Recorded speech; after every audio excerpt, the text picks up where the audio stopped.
I will now call to order the study session meeting of October 2nd, 2023. Members of the public are invited to attend in-person meetings in council chambers. Public access to tonight's meeting is also available on the Local Government Access Channel 8 for Comcast subscribers and on the city's YouTube channel online. Also by telephone by using the call-in numbers posted on the meeting agenda. Joanna, will you call the roll, please? Mayor Leidy, Here. Mayor Pro Tem Luke Manharamasa, Here. Councilmember Long, Here. Councilmember Jaramillo, Here. Councilmember Kondo, Here. Councilmember Burns, Here. Councilmember Goff. Here. Councilmember Brown will be absent. Councilmember Walker. Here. Thank you. All right, one item tonight, the Crisis Response Unit update. Jessica Hulse is here, our Crisis Response Unit Program Manager. Hello, Jessica. Hi, Mayor and council members. Thanks for having me. I'm here tonight to give you our quarterly update. So this is 3 quarters of the year through. This never wants to click for me. Okay. So the purpose of our meeting tonight is to provide City Council with an update from the Crisis Response Unit. And the dates that I will be covering are January 1st through September 25th. So all the data that you see are referencing those dates.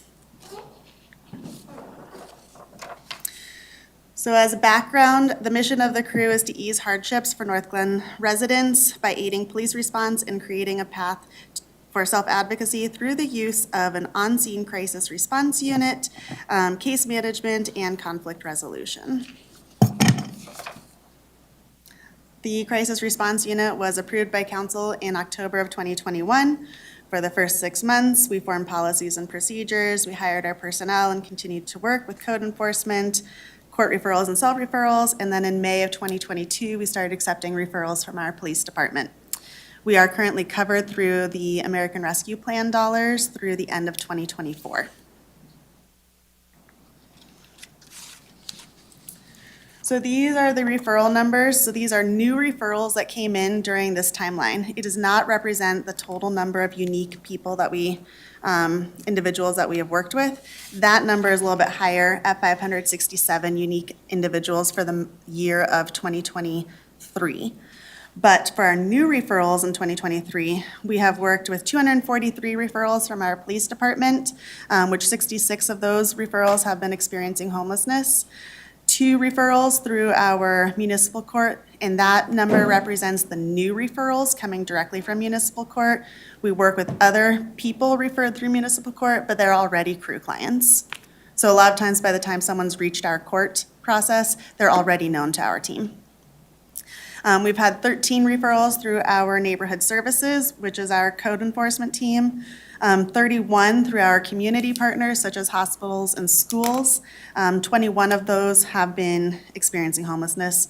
And then 135 people who have self-referred themselves to our crisis response unit, mainly through those Friday office hours, 95 of which have been experiencing homelessness.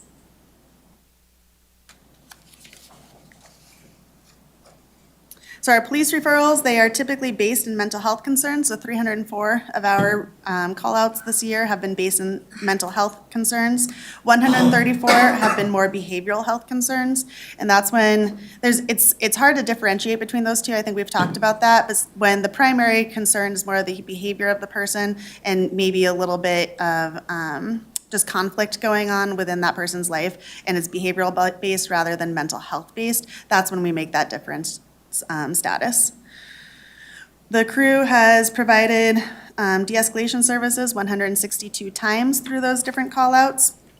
We've helped divert arrest 9 times, diverted a mental health hold 14 times this year, and then we've also been a part of 33 voluntary hospitalizations. It would be hard to say how many of those hospitalizations would have ended in an M1 and how many we converted to a voluntary, but typically results are better when someone goes voluntary rather than forcefully or involuntary. With our municipal court referrals, the biggest thing that we're working with our municipal court is our community court process, and that was growing. We paused it, as I reported the last time. We have been meeting with our prosecutor, our judge, and our court administrator to come up with a more official way to address our community court. We have agreed upon a deferred prosecution strategy, so then the prosecutor doesn't have to be as involved during that process. We are putting together best practices based on other community court models across the state of Colorado, and we're putting that packet together for City Attorney Corey Hoffman to review to make sure that we're doing things in the best interest of the city.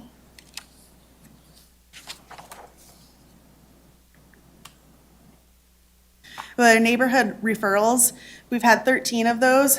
Typically, they start coming in around April. So between April and now, we've had those 13 referrals come in. Those code clients are referred to us when they cannot become code compliant, typically due to a mental health concern, a physical health concern, or a financial crisis going on in their life.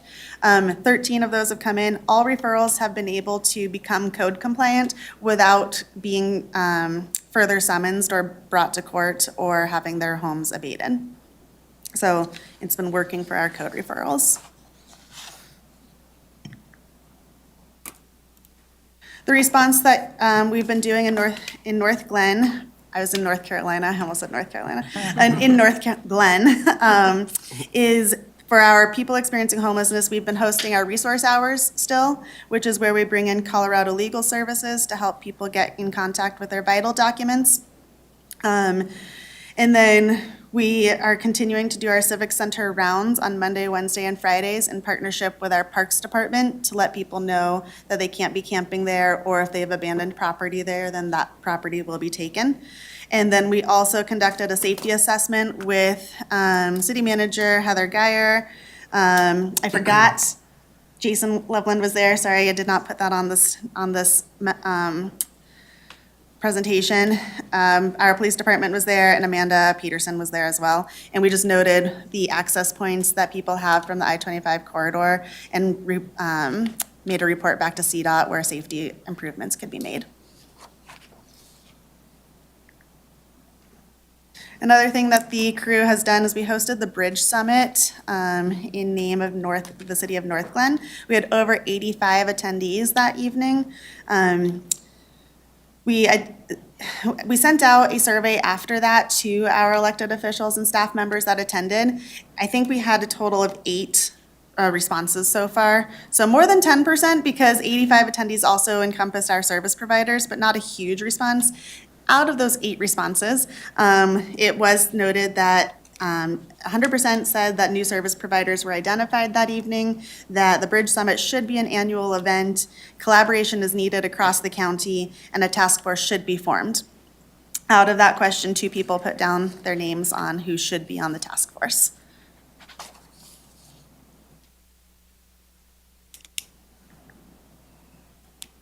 Our housing outcomes this year, so January through September 25th, we have helped house 17 different individuals directly out of homelessness. 14 of those have been independent housing with a voucher. So the HUD releases data to HMIS, which is run through Metro Denver Homeless Initiative. Those vouchers are then distributed across the entire continuum of care area, which encompasses most of Denver, up to Boulder, and then east and west of the I-25 corridor. From those vouchers, you can find qualifiers to get people into different types of housing vouchers. So it's a lot of education on who would qualify for what, and then being able to make the referral in a timely fashion. So we've been able to get 14 of those for people in North Glen, which has been great. 2 people entered into transitional housing this year, and 1 person found permanent housing with family and friends.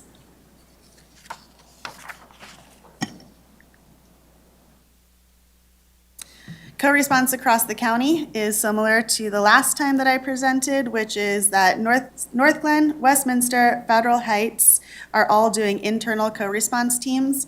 Adams County has contracted with WellPower, who's also runs the STAR program in Denver, and the City of Denver co-responder team. Brighton is currently hiring for a co-response team. They were first initially contracted through Community Reach Center. I heard that contract fell through, so they contracted with a different mental health provider. I just don't know the name of that mental health provider. And then Thornton, they have hired their team lead and one co-responder. They're also doing an internal program, but it's funded through the opiate grant, so they're having more of an opiate emphasis on their co-response team. And they're currently hiring, I think, 2 more co-responders. So in the community, how Crew is participating in the community, we sit on the Criminal Justice Coordinating Council. That's run through with Emma Pinter, the Board of County Commissioner Emma Pinter, and the DA's office. We hosted the Bridge Summit across Adams County. We participate in the MT meetings, which is with Adult Protective Services. We participate with SWAP and the SWAP Summit. So that's the Severe Weather Activation Program, which is the sheltering program of Adams County. We facilitate the Built for Zero meetings across Adams County. We are helping other cities develop their own programs. So the city of Delta has really worked with us, and they're modeling their program after us, which was really neat to see. We sit on the Community Services Block Grant Advisory Council, which looks at that funding that comes into Adams County and then makes recommendations for which nonprofits will get money after the community needs assessment is complete. We hosted the DA, Brian Mason, for a roundtable and a ride-along during Co-Response Appreciation Week, and that was a lot of fun, actually. And then we also presented at the National Co-Responder Conference last June. Currently, our personnel is we have 1 program manager, myself, and we have 4 great co-responders. Our operating budget is $64,861. This does not include the finances for our personnel. And then we are currently on budget for our operating expenses. I think I reported last time that we're still averaging around 11.5 contact points per day. And we will do another assessment of that at the end of this year to see what days those contact points are falling on.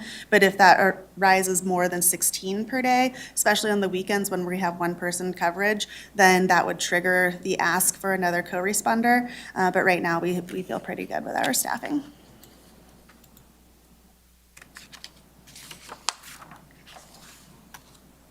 And that brings us to the end. Councilmember Kondo. Thank you, Madam Mayor. Jessica, great presentation. Question. You said that there were 85 participants. Those were 85 elected officials. Just want to make sure that was clear in my mind. 85 attendees of the Bridge Summit, including elected officials and staff, as well as service providers. Okay, gotcha. And then you mentioned, I think, 2 people have raised their hands to join a task force. I'm curious as to which cities. That was Councilmember Lucaman Hiramosa, and it was Sarah Nochtman from Commerce City, who's a staff member. Okay. Gotcha. Thank you.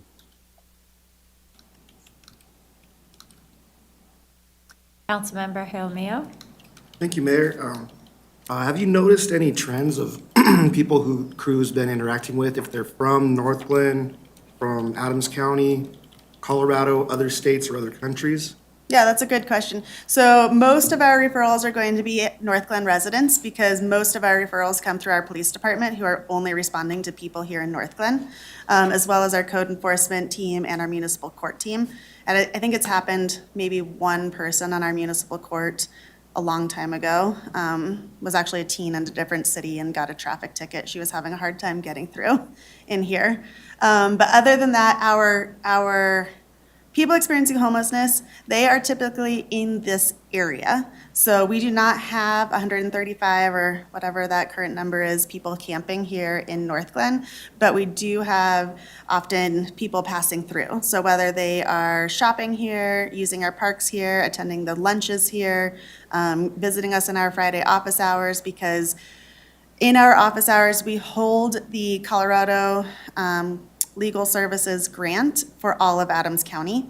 And so other cities can use that, but when that happens, they come to our office hours, we get them services, and then we actually lift them back using the Adams County funding for that LIFT program.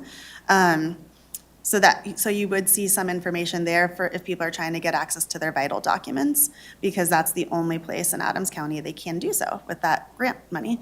But other than that, most people are in North Glen. It's a little bit trickier to say that they are in North Glen when they are experiencing homelessness. Because a lot of people will camp outside of North Glen, but then come into North Glen either through daytime or through, like I said, those hotels are across 120th and Thornton that are used for the SWAP program, that severe weather activation program. So we get a lot of crossover. Okay, thank you. Yep. Mayor Pro Tem? Thank you, Madam Mayor.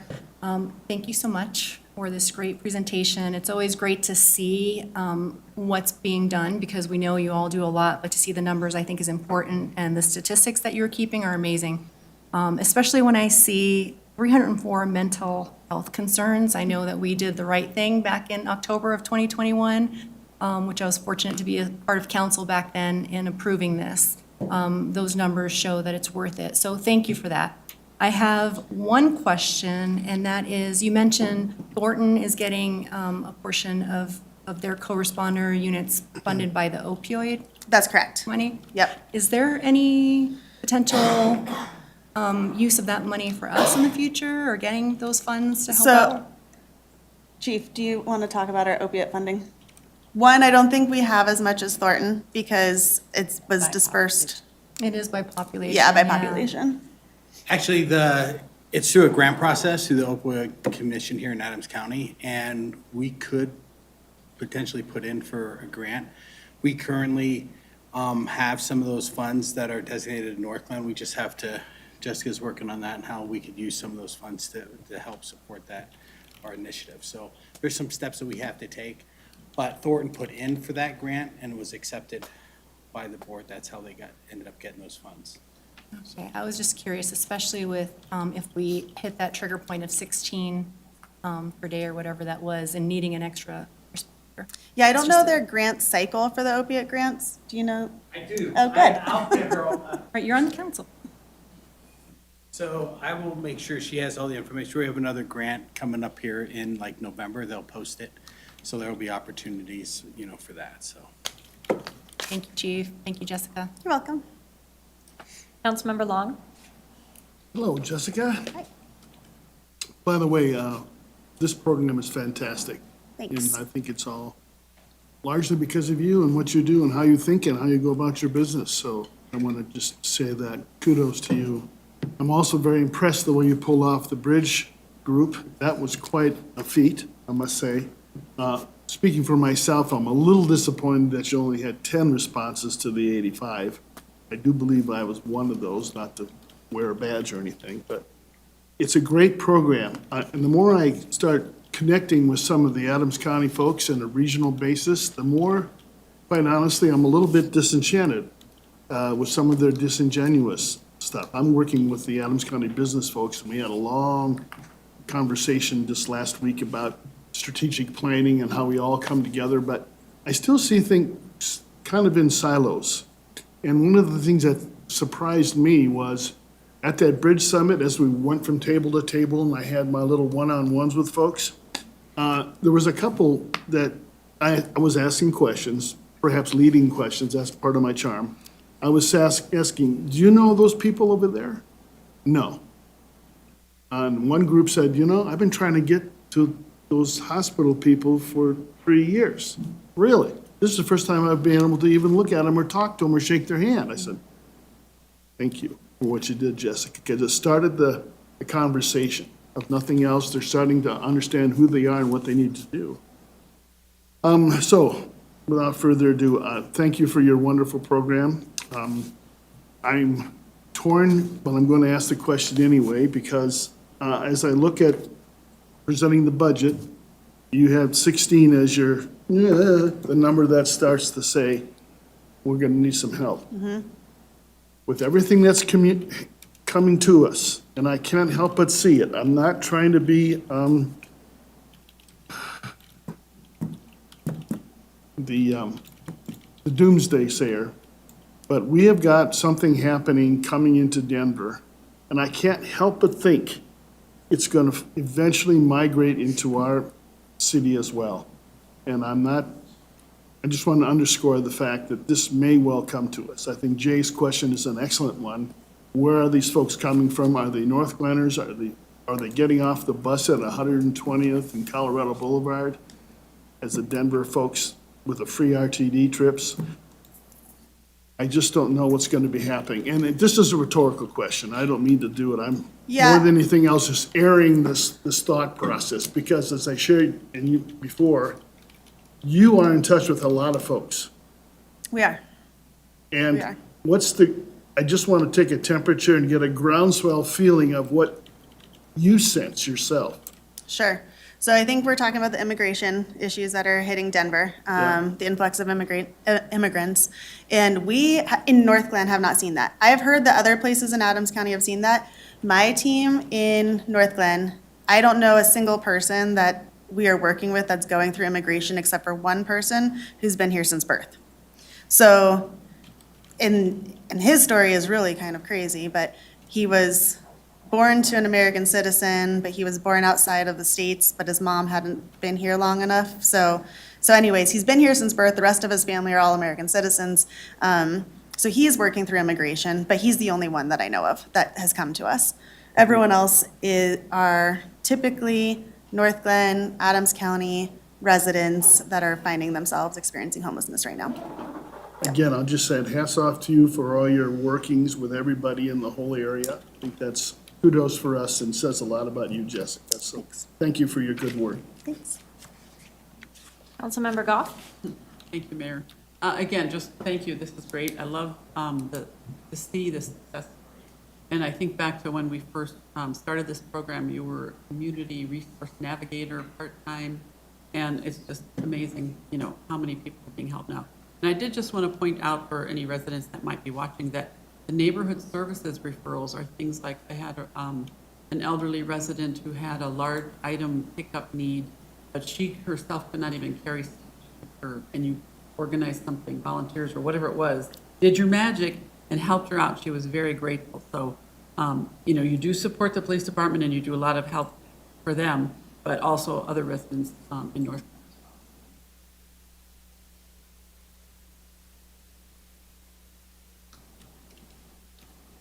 I'll go last. Yes, this was great. Thank you. I always appreciate your updates. And going back to, I think when we first hired you, you were half-time, and you have a knack for doing a lot with a little. And that is really a skill. And you've also hired a really great team. Excellent, Brought right? Tristan here with me today. He's Yeah, great. Thank you. If you haven't met him, you should. Yeah, and he's it's, awesome. but that is what it is, right? It's the coordination of your team with the community, and it is beautiful. And it's not happening everywhere. Other people are trying, they're doing different models, and the Bridge Summit was amazing, my favorite thing. Oh, thank And I you. know how much work went into that. It was incredible. And I really thought it was a beautiful event, and I'd love to see us do something like that again, or Adams County help us out and do something with us, because it was great. I really enjoyed it. So, and the data is always so nice to see, because even though 17 in some contexts can be a small number, in that short amount of time, that's a big number. Yeah. And there's hours of support that go into that 17. And I know those 17 people are pretty grateful. So thank you. Yep. Thank you. And if there's any data that council would like to see, you are one of our largest stakeholders in this program, so let us know. And we have a great software system, so if there's data that you need to see and you're not seeing, just let us know, and we can probably pull it for you. Thank you. Thank All you right. for your time tonight. Yep. You're welcome. Have a good evening. Are there any other items for council? There are not. Okay. Hearing none, I will adjourn the study session. Okay, look at the time. I will now call to order the special city council meeting of October 2nd, 2023. Joanna, will you call the roll, please? Mayor Leidy, Here. Mayor Pro Tem Luke Manhero-Massa. Here. Councilmember Long, Here? Councilmember Jaramillo, There, Councilmember Kondo, Here, Councilmember Burns, Here. Councilmember Goff, Here. Councilmember Brown is absent. Councilmember Walker? Here. Thank you.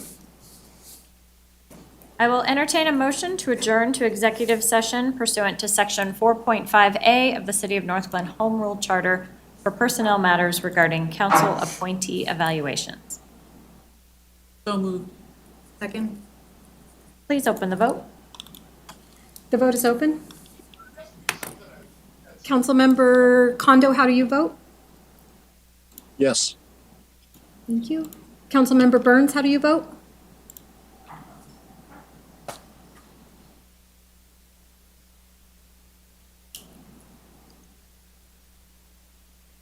Councilmember Burns, how do you vote? Yes, sorry. No Can worries. you guys hear me? Yeah. Yep, thank you. Okay.